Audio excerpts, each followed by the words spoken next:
Hey guys, have you ever found a piece of furniture on Facebook Marketplace that you fell in love with? You contact the seller, you tell them you're on your way to come buy it, and then when you get there and you get a better look at it and you think, I don't want this? Well, I bought this a year ago. I was still wet behind the ears. I didn't have the heart to say no thank you. I went ahead and bought it.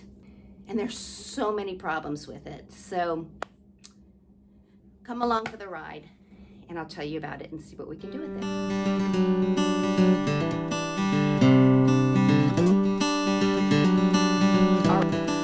When I purchased this, all the drawers were in place. These drawers were so badly damaged, even underneath, I couldn't even put a new drawer glide or socket on it. I mean, they were so brittle and dry rotted that I realized after much time and effort, they just weren't salvageable. So I put them away for a while. I just thought, I can't deal with this right now. Well, I pulled him out today, and this is what I've decided to do with him. There is a lot of damage because he's so old. And I'm pretty sure, based on the amount of dry rot and warped wood, that this was clearly not stored properly. It's probably had some water damage and certainly been stored perhaps in an attic where it just dried out. I'm going to try my best to revive some new life in him. So what I've decided to do was make these 2 shelves. I'll stage it as a piece for a child's room where clothes can go up here, and then I'll stage some toys or books down here. I'll also stage this as something for a guest room where the guests can put their clothes here, but maybe a pillow and extra linens are here.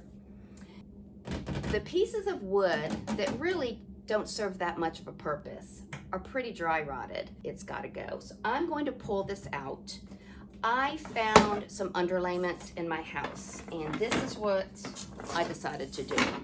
This one is the perfect size to just rest inside of here. I'll punch this yucky stuff out. I'll glue this one in place, and at least from the underside, it'll be a nice, fresh, clean board. From here, what I'll do is put another layer of, or another piece of underlayment. This one's cut to size. I'll put that in place, caulk it here, paint it, and it'll be pretty. I'll do the same up here. I found some trim that I thought would camouflage the rough edges of the underlayment better than the caulk had.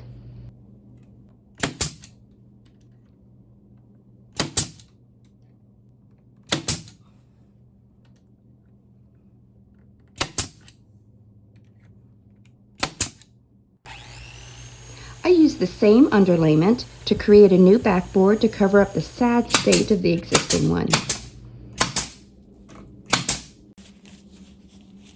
I pulled out Bondo to fill in nicks and to repair the feet of the dresser.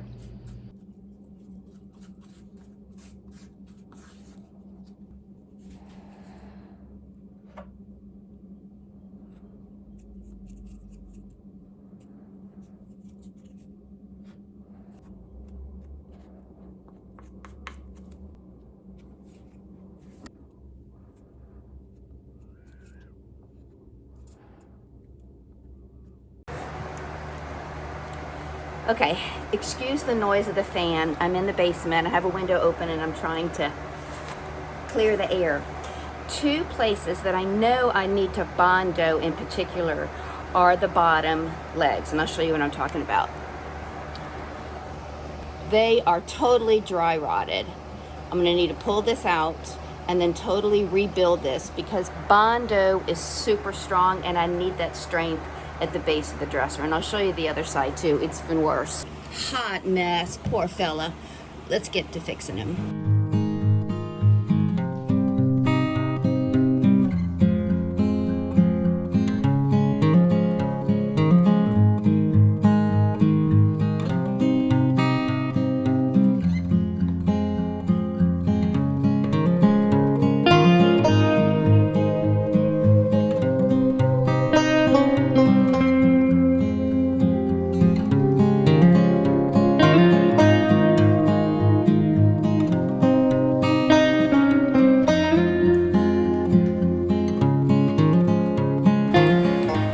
wait for this side to dry, and then I'm gonna mix up some more and build it up even further. I knew this side would take a lot. When the dry rotted cavities of both feet were filled with Bondo and had dried, I sanded them smooth.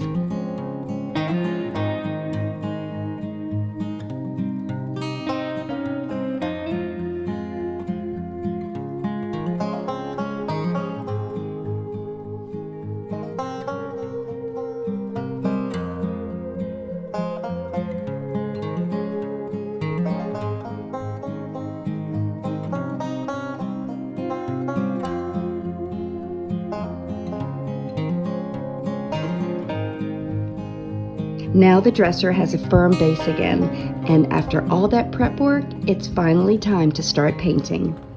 I'm trying a new primer. This time it's a Valspar primer, and I've had it tinted, so this will be a first.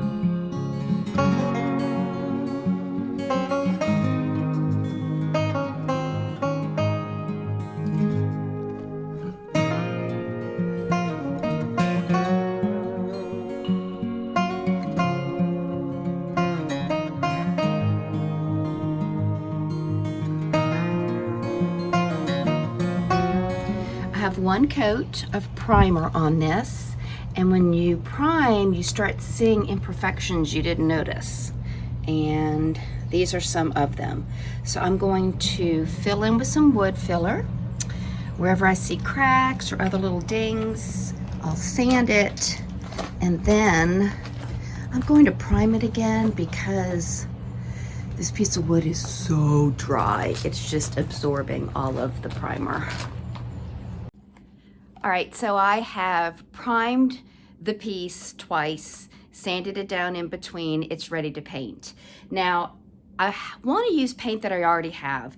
And I had, let's see, it looks like 12 ounces of Fusion paint in Lichen. It was left over from another project. I'm concerned that 12 ounces isn't going to be enough. So I'm going to mix a little bit of this bayberry in it, and we'll see what ratio we have. So this was 12 ounces.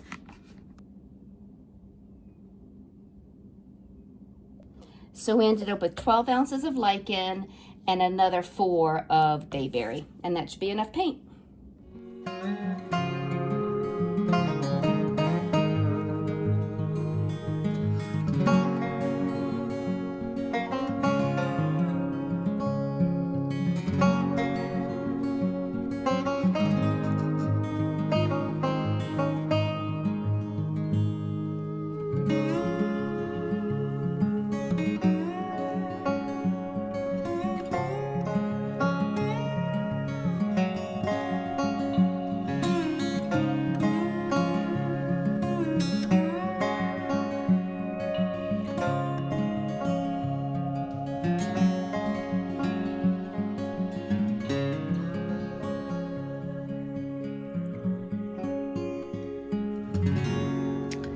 All right, guys, one coat, and I have a smidge of paint left.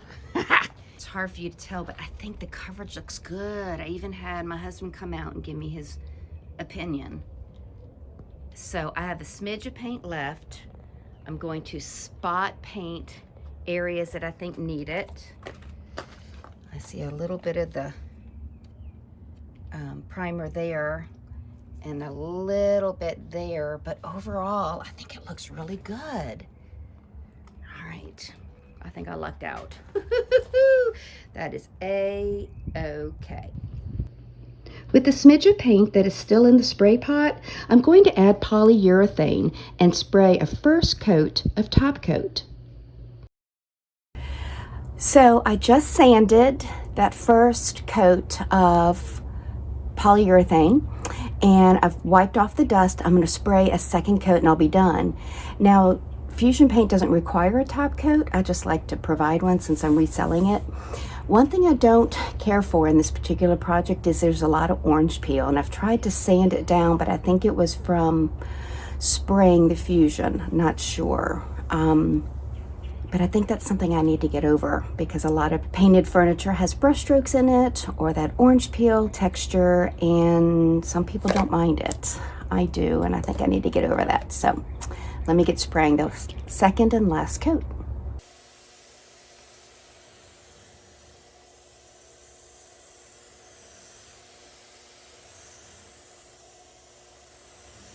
I lined the drawers with Groovy Garden Navy Peel and Stick wallpaper by New Wallpaper. Isn't it beautiful?